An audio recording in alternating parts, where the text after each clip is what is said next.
যখনই বললো যে 100 কোটি টাকা দিলে আর কারো পারমিশন নিতে হবে না, তখন কেউ কেউ যারা বুদ্ধিজীবী, মানে অ্যাকচুয়াল ইন্টেলেকচুয়াল পার্সন, তারা বলছে যে তৃণমূল বিজেপির কাছে অনেক লোকের কাছে 100 কোটি টাকা করে আছে, এই জন্য এই আইনটা করছে।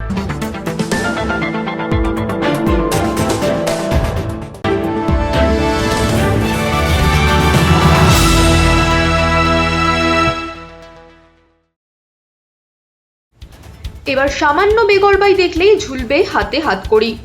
29শে জুন পাশ হওয়া গুন্ডা দমন আইন তো তাই বলছে। তাই তো দিলীপ ঘোষের সাবধানবাণী ছিল সমস্ত গুন্ডারা সাবধান হন। কিন্তু দেখা যাচ্ছে এই আইন পাশ হওয়ায় যতটা না সাধারণ মানুষ উদ্বিগ্ন, তার থেকেও বেশি মাথায় হাত পড়ে গেছে রাজনৈতিক কর্মকর্তাদের। তারা এত ভয় পাচ্ছেনই বা কেন? এই আইনকে অসাংবিধানিকও বলছে অনেকে। কোনো বিচার ছাড়াই অভিযুক্তকে 1 বছর রাখার আইনকেও মান্যতা দিচ্ছে না কেউই। তাহলে কি এই গুন্ডা দমন আইন ফ্লপ, নাকি সত্যি ফাঁদে ফেলবে বহু গুন্ডাদেরকে?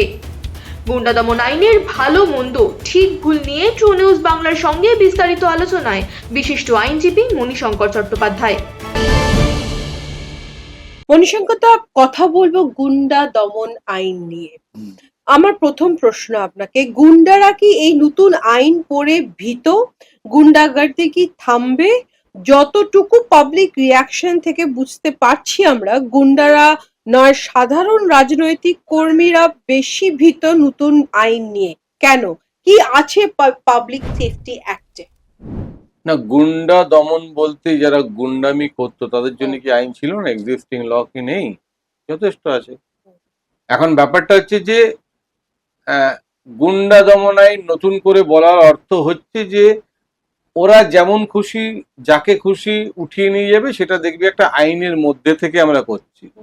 যেমন ল্যান্ড অ্যাকুইজিশনের কথা বলছিল সেদিন শুভেন্দুবাবুর কাছে আমি শুনছিলাম যে 100 কোটি টাকা যারা দেবে তাদের ওই লোকাল যে স্ট্যাটুটরি বডি থাকে, যারা কর্পোরেশন, মিউনিসিপ্যালিটি বা পঞ্চায়েত লেভেলে, তাদের কাছে পারমিশন নিতে হবে না, ডাইরেক্ট সরকার থেকে দেবে।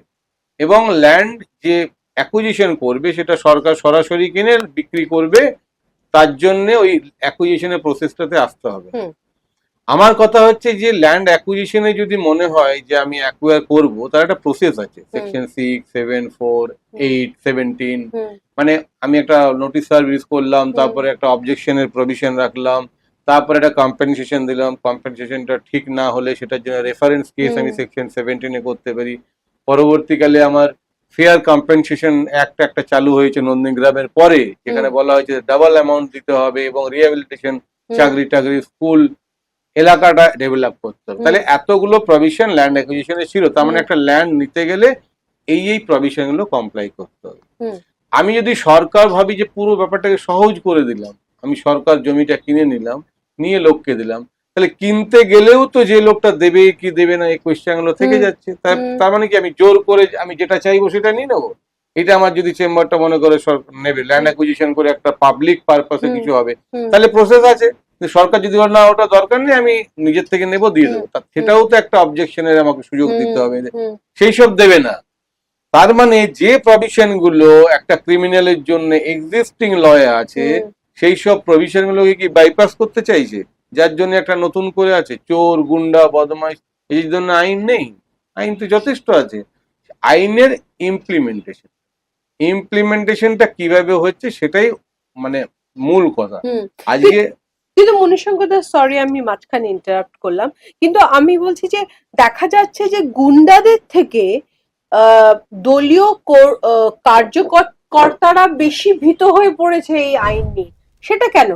সেটা হবে, কারণ যখনই বললো যে 100 কোটি টাকা দিলে আর কারো পারমিশন নিতে হবে না, তখন কেউ কেউ যারা বুদ্ধিজীবী, মানে অ্যাকচুয়াল ইন্টেলেকচুয়াল পার্সন, তারা বলছে যে তৃণমূল বিজেপির কাছে অনেক লোকের কাছে 100 কোটি টাকা করে আছে, এই জন্য এই আইনটা করছে। তার মানে তারাই নিজেরাই কারখানা করবে উইদাউট টেকিং এনি পারমিশন। সেই রকম ভীত হয়ে পড়ছে। মানে একটা ল সবার জন্য যদি হয় তাহলে তো ভীত হওয়ার কারণ নেই, কিন্তু একটা ল দেখা যাচ্ছে যে এক পেশে হয়ে যেতে পারে। এবং তারা গুন্ডামিটা এখন যারা করছে তাতে বেশিরভাগ হচ্ছে শাসক দলের লোক। ফলে দেখছে যে যদি তারা সত্যি সত্যি গুন্ডা দমন আইনটা প্রপারলি ইমপ্লিমেন্টেশন হয়, তাহলে তারা জেলে ঢুকবে। সেই জায়গাতে আমার ব্যক্তিগতভাবে অনুরোধ যে যে আইন করুক না কেন সবার জন্য করুক, কিন্তু এটা এমন হয়ে গেছে যে পশ্চিমবঙ্গ সরকার যারা বিজেপি পার্টি করে তারা তাদের জন্য এগুলো ইমপ্লিমেন্টেশন হবে না, বাকি যারা গুন্ডামি করবে তাদের জন্য এই গুন্ডা দমন আইন করে তাদেরকে জেলে ঢুকিয়ে দেবে। কারোর বাক স্বাধীনতা থাকবে না, মানে ফ্রিডম অফ স্পিচ যেটা আমাদের কনস্টিটিউশনে আছে। যেমন দেখেন বারুইপুরে যাকে ওই লায়েক আলিনা কাকে ঢুকিয়ে দিয়েছে, সেই শুধু নাকি কি বলেছে বলে, মানে মিডিয়াতে কিছু বলেছে বলে। তার মানে ফ্রিডম অফ স্পিচ এখানে আর কিছু থাকবে না, এই সরকারের বিরুদ্ধে কিছু বলা যাবে না, কনস্ট্রাকটিভ ক্রিটিসিজম বলেও কিছু থাকবে না, সেই জন্যই গুন্ডা দমন আইন। মণিশঙ্কর, তো আপনি যখন বারুইপুরের কথা তুললেনই, আমাকে জিজ্ঞেস করতেই হয় যে এই গুন্ডা দমন আইনের আন্ডারে মানে দমন আইন আছে, এদিকে বাংলায় প্রথম এনকাউন্টার হলো, বারুইপুর কেসে আমরা দেখলাম এনকাউন্টার হলো, এবং আমার মনে হয় এটা রিসেন্ট পাস্টে প্রথম পুলিশ এনকাউন্টার হলো। আপনার কি মতামত? আপনি কি এটা সাপোর্ট করেন? কোন যারা সত্যিকারই সমাজে প্রতিষ্ঠিত লোক, আমি যেমন সেদিনে মমতা শঙ্করের কথা শুনছিলাম, প্রতিষ্ঠিত লোক, মানে একটা মেসেজ কিন্তু সমাজে দেওয়া দরকার। মানে আমি বলছিলাম যে কোনো জায়গায় আমরা দেখছিলাম যে আমি যদি লাস্ট মানে 5-10 বছর দেখি, 10 বছরই যদি দেখি, তাহলে একটা মানুষের মনে একটা হয়ে গেছে যে আমি যাই করি না কেন আমাদের আইনটা এত দুর্বল এবং কোর্ট প্রসিডিংসটা এত ডিলে, ফলে আমার মৃত্যুকাল অবধি আমার কোনো পানিশমেন্ট হবে না, সেটা আইনেই মতো করেই আছে। এই ধরনের মানে ও ঠিকঠাক, মানে এটা দুটো দিক আছে। একটা আছে সোসাইটিকে একটা মেসেজ দেওয়া যে সত্যি আইন ফাইন কিছু ব্যাপার নেই, তুমি যদি সত্যি দোষ করো তুমি এরকম এনকাউন্টার হবে। আরেকটা আমাদের যেমন ইন্টেলেকচুয়াল লোকরা যেমন হই করে ওঠে, সবাই আমরা উঠি যে যতক্ষণ পর্যন্ত বিচার না হয় ততক্ষণ পর্যন্ত কি করে তাকে এনকাউন্টার করা যায়, সত্যি সে দোষী ছিল না নির্দোষ ছিল, এটা নিয়ে কোয়েশ্চেন থাকবে। ফলে এইটা দুটো পক্ষের মতটাই কিন্তু সঠিক, কিন্তু আমি বলবো যে এই সবকিছুই হচ্ছে জুডিশিয়ারিটিকে একটা ক্রিপিল করে দেওয়া, জুডিশিয়ালকে পঙ্গু করে দেওয়া। এক সংখ্যক আইনজীবীরা কোর্টে চ্যালেঞ্জ করেছেন গুন্ডা দমন আইনকে আনকনস্টিটিউশনাল বলে।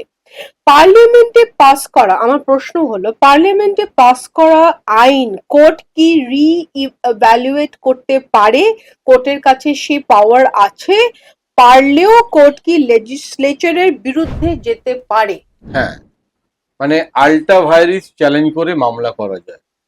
আমি বলছি কোনো একটা ল যদি দেখা যায় যে সত্যি সেটা আনকনস্টিটিউশনাল প্রমাণ করে দেয়, আল্ট্রা ভাইরাস চ্যালেঞ্জ করে, অনেক এরকম ইনস্ট্যান্ট কোর্টে আছে, কোর্ট সেগুলোকে খারিজ করে দিয়েছে। ফলে যদি আল্ট্রা ভাইরাস চ্যালেঞ্জ পুরো মানে সিস্টেমটাকে, মানে পুরো পলিসিটা যেটা নিয়ে এসছে বিলটাকে, পুরোটাকেই চ্যালেঞ্জ করতে হবে। মানে আমি বলছি যে একটা ল তৈরি হয়ে গেছে, কোনো একটা সেকশনকে আমি চ্যালেঞ্জ করলাম, সেটা হবে না। পুরো আইনটাকে যদি আল্ট্রা ভাইরাস চ্যালেঞ্জ করে যে এটা সমাজ বিরোধী, এটা পরিবেশ বিরোধী, এটা সংবিধান বিরোধী, এরকম যদি এটা প্রমাণ করা যায়, কোর্টের পাওয়ার আছে সেটাকে খারিজ করে দেবে। বিনা ট্রায়ালে 12টা মাস প্রিভেন্টিভ ডিটেনশন, বিনা ট্রায়ালে এও কি সম্ভব?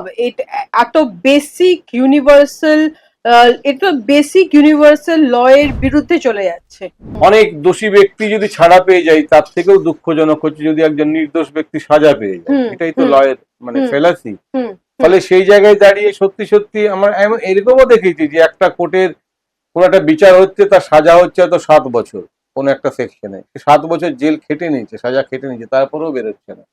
মানে এমন সিস্টেম আমাদের জেলেই সে আছে হয়তো, মানে কাগজপত্র ঠিক টেকনিক্যাল কোনো কারণে বেরোচ্ছে না। তার মানে কি, এই যে সুদীপ্ত সেন কতদিন ধরে আছে, তার বিচারই হচ্ছে না, বিচার বেরোতে চাইছে না, সেটাও বুঝতে পারছি না।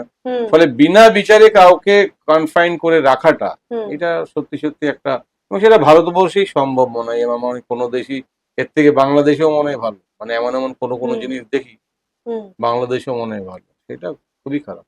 মণিশঙ্করদা, গুন্ডা দমন আইন আপনি যেটা বলছেন যে ফ্রিডম অফ স্পিচ বলুন, ফ্রিডম অফ এক্সপ্রেশন বলুন, সেগুলোকে কার্টেল করে দেওয়া হচ্ছে। যখন তখন যে কাউকে তলব করছে, তারপরে সেই কেসটা এগোচ্ছে না, বা তার কোনো কনক্লুশন বের করতে পারছে না, সেটা ঝুলে রয়েছে মাঝখানে, সেইখানেও তো কোর্টের একটা রোল প্লে।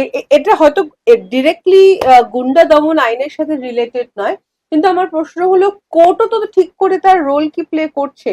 বা সেন্ট্রাল এজেন্সি গুলো কি তার রোল ঠিক করে প্লে করছে? দেখো, বুঝতে হবে যে আমাদের আমাদের মানে টায়ার গুলো কিরকম, মানে কোর্ট হুম। কার উপর ডিপেন্ড করে, হুম কোর্ট যাদের উপর ডিপেন্ড করে তারা কার উপর ডিপেন্ড করে, হুম। মানে একজন আরেকজনের উপর ডিপেন্ডেবল তো। হুম ফলে আমাদের যদি একদম পুরো সিস্টেমটাকে দেখো, তাহলে পুরো সিস্টেমটাই তো মানে কোর্ট কাকে বলবে, হুম আর পুলিশকে বলবে, হুম ইনভেস্টিগেশন এজেন্সিকে বলবে। হুম। ফলে সেই পুরো জিনিসটাই তো কেউ কিছুই তো করতে পারছে না। এই যে কামদুনি মামলায় যেখানে হ্যাঁ। বিচারে বলছিল জয়মাল্য বাগচি যে স্টেট স্টেট পুলিশ ঠিক মতো করে ইনভেস্টিগেশনটাই হুম করেনি, হুম করেনি তার তার জন্য তো কিছু তার সাজা হচ্ছে না। একজন হুম ইনভেস্টিগেশন হুম। অফিসার, হ্যাঁ। সেই যদি তার মানে he did not discharge his duties, হ্যাঁ, উইথ আটমোস্ট সিনসিয়ারিটি, হুম তার জন্য তো তার কিছু হচ্ছে না। মানে পুলিশ যা খুশি করতে পারে, ইনভেস্টিগেশন এজেন্সি যা খুশি করতে পারে। আজকে ধরো আজকে অর্জুন সিং, হুম সে তো একবার তৃণমূল একবার বিজেপি করে তারপরে কত মামলা তার উপর, হুম এখন শাসক দলে চলে গেছে, কিছু হবে না। আর যারা গুন্ডা দমন আইন নিয়ে কথা বলছে তারাই গুন্ডামি করছে। ফলে কোর্টের কিছু করার নেই, কোর্ট তো ডিপেন্ড করে একটা ইনস্টিটিউশনের উপর। পলিটিক্সটা সব জায়গায় ঢুকে গেছে না, হুম হুম তখন আর মানে পলিটিক্স ছাড়া তার বাইরে আর কেউ কিছু করতে চাইছে না। হুম হুম। ফলে পুলিশের কাছে গেলে এখন গেলেই একটা মামলা করে দিচ্ছে, পুলিশ হ্যাঁ। বলছে যদি আমি মামলাটা না করি আমাকে হয়তো কনসিকুয়েন্স ফেস করতে হবে। সেই জন্য পুলিশও ভয়ে ভুল মামলা বা যেটা মামলা হয় না সেটাও করে দিচ্ছে, আর যেটা যেটা করা উচিত সেটা করছে না। ফলে ইনঅ্যাকশন, ওভার অ্যাকশন এগুলো তো চলেই যাচ্ছে। এগুলো কতদিন যাবে, মানে আমরাও আতঙ্কের মধ্যে আছি।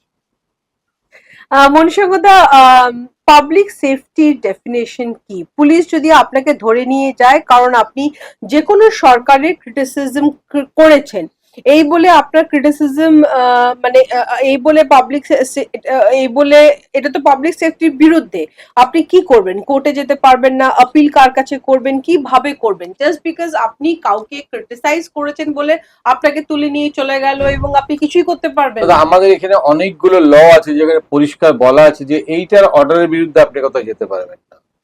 জানো, আমরা আমরা একটা এক্সাম্পল দিচ্ছি, হ্যাঁ, একটা এক্সাম্পল রিকভারি অফ খাস পজিশন। মানে হুম ধরো আমি এই জায়গাটাতে বসে আছি, হুম হুম হ্যাঁ, এই জায়গাটা তো আমার নয়, হুম সত্যিকার হয়তো আমার নয়, হুম যে মালিক সে হুম আমাকে জোর করে বের করে দিল। হুম তারপরে আমি যখন কোর্টে গেলাম, হুম কোর্ট আমাকে আবার বসতে দেবে যে তুমি without due process of law তুমি পারো না। হুম এই যে জোর করে আমাকে দিল, তারপরে আমি যে মামলা করলাম, এই যে অর্ডারটা হলো কোর্টে, এই অর্ডারের বিরুদ্ধে আর কোথাও করা যাবে না। Under section 6 of specific relief act, সেখানে দেখবে বলে যে কোথাও যাওয়া যাবে। হুম কিন্তু কোর্টের কাছে এলে এন্টারটেন করে, কারণ কি যখন কোনো ল নেই, কোনো একটা স্পেসিফিক ইয়ে নেই, তখন রেমেডি তো একটা দিতে হবে।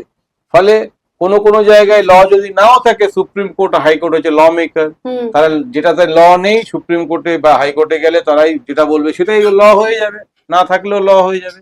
ফলে করতে পারবো না, যেতে পারবো না, এরকম ধরনের কোনো কিছু হতে পারে না। মণিশঙ্করদা, দুটো কারণ বলুন যার জন্য আপনার মনে হয় যে এই লটা সত্য কোনো উদ্দেশ্যের জন্য তৈরি হয়নি, কোনো না, সততার উদ্দেশ্যের জন্য তৈরি হয়নি। দেখুন, প্রত্যেকটা লয়ের একটা অনেস্টি থাকে, ভালো হুম দিকও থাকে। হুম ফলে যদি গুন্ডা দমনটা, লটা তো নিশ্চয়ই তৈরি হয়নি যে কোনো হ্যাঁ পার্টিকুলার পলিটিক্যাল পার্টির জন্য, লটা হ্যাঁ তৈরি হয়েছে সমাজের জন্য। হ্যাঁ হ্যাঁ সমাজের জন্য যে আইনটা তৈরি হবে সেখানে যদি কোনো ডিসক্রিপেন্সি থাকে সেগুলোকে রেকটিফাই, মডিফাই, রিভিউ করে করা যাবে। হুম করার পরে যে লটা আসবে এটা সবার জন্য হবে। হুম এবার সবার জন্য সেটা প্রণয়ন হচ্ছে কিনা, হুম সবাই যে মানে আমি গুন্ডাগিরি করলাম আমাকে জেলে ঢুকালো, আরেকজন গুন্ডাগিরি করছে, আমাকে যদি কেউ ইট মারে আমাকে তো পাটকেল মারতে হবে, হুম তাহলে হুম দুজনেই গুন্ডা হয়ে গেল। হুম কিন্তু দেখা গেলো যে প্রথম ইটটা মারলো হুম সে গুন্ডা দমনে পড়লো না, আমি পাটকেলটা মারলাম, আমি গুন্ডা দমন আইনে পড়ে গেলাম। হুম ফলে সেই জায়গাটা ভাবতে হবে। ফলে এই যে অ্যারেস্ট গুলো হচ্ছে এত, হুম আমি আমি ভেতর থেকে খবর নিলাম, হুম তারাও জানে যে এই মামলাগুলো নিষ্পত্তি হবে না, বা এমন এমন জায়গায় অ্যারেস্ট করছে যে সকালে অ্যারেস্ট হয়ে বিকেলে ছাড়াও পেয়ে গেছে, যাচ্ছে। দুটো তিনটে তো হয়েছে তো এরকম। তার মানে কি, এইটা হচ্ছে যে পাবলিকের কাছে তার সামাজিক যে একটা রেপুটেশন সেটা তো নষ্ট হচ্ছে। ডিম ছুড়ছে, তার উদ্দেশ্যটা হচ্ছে যেমন পার্থ চ্যাটার্জি, হুম তার তো একটা সোসাইটিতে একটা তো বেরোতে গেলে লোকে দুবার তো ভাববে যে হুম কি করেছে, হুম কিন্তু এখনো পর্যন্ত সত্যি সত্যি তো তার আইনের বিচার হয়ে যে শাস্তি পেয়েছে সেটা তো হয়নি। ফলে আমরা আইনের ছাত্র হয়ে তো আমরা, উনি তো জেল খেটেছেন। না না, এটা তো অভিযুক্ত, আমাকে যদি কেউ গিয়ে জেল খাটায় আমি তো আর অপরাধী হয়ে গেলাম না, মানে আমি তো কনভিকশন যতক্ষণ পর্যন্ত না হচ্ছে ততক্ষণ তো এটা হলো না যে আমি দোষ করেছিলাম। আচ্ছা, তো তাহলে উনি এত বছর জেল খাটছে for the purpose of investigation. Jail যারা খাটে এরা তো সাজা হয় না। মণিশঙ্করদা, সুজিত বোসের অ্যারেস্ট বলুন, আমরা একটু যদি ফিরত যাই কিছু বছর, অনুব্রত মণ্ডলের অ্যারেস্ট বলুন, এই সব অ্যারেস্টই কি কনভিকশনের উপরে? না, কনভিকশন হয় ফাইনাল যখন অর্ডার হয়। এটা হচ্ছে সরি, মানে আই মিন কনভিকশনের উপরে নয়। না, কনভিক্টেড পারসন হচ্ছে একটা মামলা যখন শেষ হয়ে যাবে। এখন আমি অভিযুক্ত, তাহলে জেল থেকে ছাড়া পায় কিসের, মানে কি ওরা পেলো কি? জেল থেকে দুটো তিনটে কারণে ছাড়া পায় বলছে। একটা হচ্ছে যে আমি যখন একটা অ্যারেস্ট হব তখন আমার একটা স্ট্যাটিউটরি পিরিয়ড থাকবে, যে কোনোটাই 3 মাস আছে, কোনোটাই 6 মাস আছে। এই স্ট্যাটিউটরি পিরিয়ডের মধ্যে চার্জশিট ফাইল করতে হবে। চার্জশিট মানে কি ফাইনাল রিপোর্ট। এই ফাইনাল রিপোর্টটা দু ধরনের হয়, একটা হচ্ছে প্রাইমা ফেসি কেস এস্টাবলিশ নিয়ে আমি একটা ফাইনাল রিপোর্ট দিলাম, যেটা ট্রায়াল শুরু হোক, এটা দোষ করেছে prima ফেসি establish according to the investigation agency. আরেকটা হচ্ছে মিসচিফ অফ ফ্যাক্ট বলে একটা ফাইনাল রিপোর্ট দিলাম, মানে এটা ইনভেস্টিগেশন করে কিছুই পাওয়া গেল না, তার শেষ তখনই ছাড়া পেয়ে গেল। তাহলে দু ধরনের ফাইনাল রিপোর্ট হয়, একটা মিসচিফ অফ ফ্যাক্ট আর একটা হচ্ছে সত্যি সত্যি প্রাইমা ফেসি এস্টাবলিশ। এই যে চার্জশিটটা ফাইল করবে যদি স্ট্যাটিউটরি পিরিয়ডের মধ্যে না করে তাহলে দেখবেন যে ছাড়া পেয়ে যাবে। গুন্ডা দমন আইনে চার্জশিটের উপরে কি বলছে? না, যে চার্জশিটটা হচ্ছে প্রতিটা মামলাতে। এবার তুমি বলছো যে তাহলে এতদিন থাকলো কেন পার্থ চট্টোপাধ্যায়? এবারে যদি উইদিন টাইমে চার্জশিটটা দিয়ে দেয়, মানে চার্জশিটটা যদি উইদিন টাইমে না দিতে পারে তাহলে আর কোর্টের কোনো ডিসক্রিশনারি পাওয়ার থাকবে না যে তাকে জেলে রাখবে। কিন্তু চার্জশিটটা যদি উইদিন টাইমে দিয়ে দেয় তাহলে তাকে জেলে রেখে কাস্টডি ট্রায়াল করার প্রয়োজনীয়তা আছে কিনা সেটা কোর্ট দেখবে, তখন তাকে আর জামিন দেবে না till disposal of the case.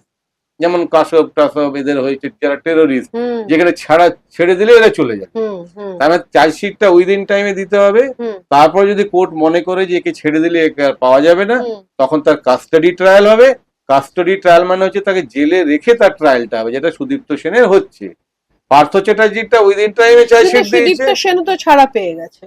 না, সেটা তো পুরোটা খেটে নিয়েছে জেল। আমি যদি আমার 10 বছরের সাজা হলো, আমি 10 বছর জেল খেটে নিলাম, তার তো ছাড়া পেয়ে। মণিশঙ্করদা, তাহলে এখন লয়ারের জন্য ক্রিমিনাল লতে কি রোল, কি ভূমিকা রয়ে যাবে? যদি অভিযুক্ত লয়ারের কাছে নাই যেতে পারে তাহলে ভূমিকা কি রয়ে যাবে?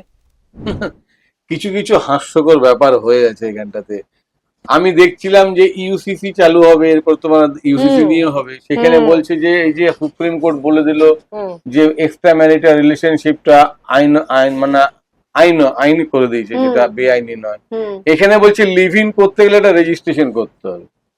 মানে আমি যদি কারোর সঙ্গে লিভ ইন করি, কেউ জানিয়ে করতে মানে রেজিস্ট্রেশন করে, সেই সব নিয়ে আসছে। ফলে কিছু কিছু জায়গায় হাস্যকর, যেমন আগের গভর্নমেন্টও কিছু কিছু লোকের পাল্লাই পড়ে হাস্যকর কিছু কিছু আইন তৈরি করার চেষ্টা করেছিল। এখানেও হবে। এটা অভিযুক্ত লয়ার কাছে যেতে পারবে না। একজন নোটোরিয়াস ক্রিমিনাল, তার জন্য যদি কেউ কোর্টে না দাঁড়ায়, তার জন্য লিগ্যাল এড করেছে যে বিনা বিচারে কেউ যেন, মানে বিচার পাওয়ার অধিকার সবার আছে। কেউ অ্যাডভোকেট দিতে পারছে না, তার জন্য সরকার থেকে অ্যাডভোকেট প্রোভাইড করা হয় আপ টু সুপ্রিম কোর্ট। আর এখানটাতে অ্যাডভোকেটের কাছে যেতে পারবে না, এরকম যদি লেখা থাকে, আমি জানি না, পুরোটা কোনো পড়িনি আমি, এরকম কোনোদিন হতে পারে না, পৃথিবীর ইতিহাসে হয়নি। যদি হয়, এরকম যদি হয়, এক্স্যাক্টলি মণিশঙ্করদা, আমি মানে যেহেতু আপনি বললেন যেটা হাস্যকর, সেজন্য আমার নেক্সট প্রশ্ন এটাই আসছিল, যদি গুন্ডা দমন আইনই আসে তাহলে জাজের কি কাজ রয়ে গেল? কোনো কেস তো উঠবেই না। না, এটা তো আমি কিছুদিন থেকেই বলতে শুরু করেছি যে এখন আর কোর্টের তাহলে আর কোনো ফাংশন হবে না, সরকার যা বলবে সেটাই হবে। যেটা এনকাউন্টার সর্ট অফ ইগনোর, মানে কোর্টকে ইগনোর করা সর্ট অফ। কারণ কি, ওই যদি অ্যারেস্ট হতো, তার কোর্টে যেত, কোর্ট তো বিচার করতো সে দোষী না নির্দোষ। তার মানে ও একদমই দোষী, এটা বিচারটা সরকার করে দিল, নিয়ে ওকে এনকাউন্টার করে দিল। তার মানে according to the government he is committed the offence, মানে সেটা বিচারটা কে করলো? সরকারই করে দিল। তাহলে জাজ বা লয়ার ভূমিকা তো রইলো না। সেই জায়গাটার থেকেই তো বলছি যে আস্তে আস্তে মানুষের মনে এই প্রশ্নগুলো জাগছে, এবং যারা বলতে পারে না, আমরা যেমন পরিষ্কার বলতে পারছি, একজন জজ সাহেব তিনি বলতে পারছেন না, তার কিছু বাইন্ডিংস আছে, তারাও নিশ্চয়ই এই কথাগুলো ভাবছেন। তাহলে আমাদের আর কোনো প্রয়োজন নেই, বিচারের কোনো প্রয়োজন নেই, সরকার নিজেরাই ঠিক করে নেবে কোনটা ঠিক কোনটা ভুল। যাকে গুন্ডা বলে গ্রেফতার করা হয়েছে তার সম্পত্তি বাজেয়াপ্ত করে নিলাম করবে সরকার। তাহলে 1 বছর পরে ছাড়া পেয়ে সে যদি কোর্টে যায় এবং নির্দোষ প্রমাণিত হয়, তাহলে কি হবে? তার সম্পত্তি বা তাকে ফেরত দেওয়া হবে না? সেটাই তো কথা। আমার কথা হচ্ছে যে নিলাম করে তার বিচার হবে সে দোষী না নির্দোষ, না না না দোষী না নির্দোষ শেষ হওয়ার পরে নিলাম করবে। পরেরটা যদি হয় সে প্রমাণ হয়ে গেল যে সে সত্যি সত্যি কনভিক্টেড, দোষ করেছিল, তারপরে নিলাম করুক। নিলাম আগেই করে দিল, একটা থার্ড পার্টি ইন্টারেস্ট ক্রিয়েট করে গেল, সে তো তখন ছাড়বে না। তাহলে এরা যদি এমনি করে যে একজনকে জেলে ঢোকালো, সঙ্গে সঙ্গে নিলাম করে দিল, পরবর্তীকালে দেখলো সে অ্যাকুইটাল হয়ে গেল, সে পুরোপুরি নির্দোষ ছিল, সেই তো সেগুলো তো একটা হবেই। শুভেন্দু অধিকারী একটি গুরুত্বপূর্ণ বক্তব্য রেখেছেন অ্যাসেম্বলিতে, যে সিপিআইএম এর হরমদ আর টিএমসির সিন্ডিকেট বাজ, এই বিলের মুখ্য উদ্দেশ্য এই দুটো পার্টির গুন্ডারা। সেইখান থেকে আপনি কি মনে করেন যে বিলের উদ্দেশ্য সৎ, কিন্তু একটু ক্লজেস গুলো বেশি হার্শ হয়ে গেছে বা একটু কঠিন হয়ে হ্যাঁ, গেছে? সেই জন্য তো প্রথমেই যে কোয়েশ্চেনটা তুমি করলে যে এই যে কোর্টে যাচ্ছে যেগুলো চ্যালেঞ্জ করে, সেইগুলোই তো হচ্ছে মডিফিকেশন বা রিভিউ, এগুলোই তো হবে। যে একটা বিল যখন নিয়ে আসবে সেটাকে পুঙ্খানুপুঙ্খানু বিচার করা হবে। এটা এখনো তো আইনে পরিণত হয়নি। না, বিল হিসেবে সেটা যাবে, তারপরে সেটাকে আইনে পাস হবে, তারপরে সেটা আইন প্রণয়ন হবে। রাইট। তাহলে আইন প্রণয়ন করার আগে যে বিলগুলি দিয়েছে সেটা প্রস্তাব আকারে যায়, প্রপোজাল। সেই প্রপোজালটা এইগুলো থাকবে না, তারপরে সেটা আইনে প্রণয়ন হবে, যেটা সত্যি সত্যি হওয়া উচিত, যেটা সংবিধান বিরোধী নয়, সেটাই হবে। মাঠে নেমেছেন টিএমসির খালি করা জায়গা ভরতে। আগামী 5 বছর যুব নেতারা পুলিশের লাঠি খাবেন, খুব আন্দোলন করবেন। তারা যদি এই আইনে অ্যারেস্ট হন, আইনজীবী হয়ে আপনার সামনে কি রাস্তা খোলা থাকবে সৃজন ও কলতনের মতন রাজনৈতিক নেতাদের এই আইন থেকে বাঁচানোর জন্য? আমি একটা কথা বলছি, আমি বলছি যে প্রত্যেকটা মানুষের না কিছু নিউট্রাল কোনো জায়গায় থাকা উচিত। আমি মনে করি টিএমসিটা যেমন জায়গায় আছে, সিপিএম এরও প্রচুর লোক কিন্তু এবারে ভোট দিয়েছে বিজেপিকে। সেটা হচ্ছে যে টিএমসিটাকে হাঁটাতে হবে।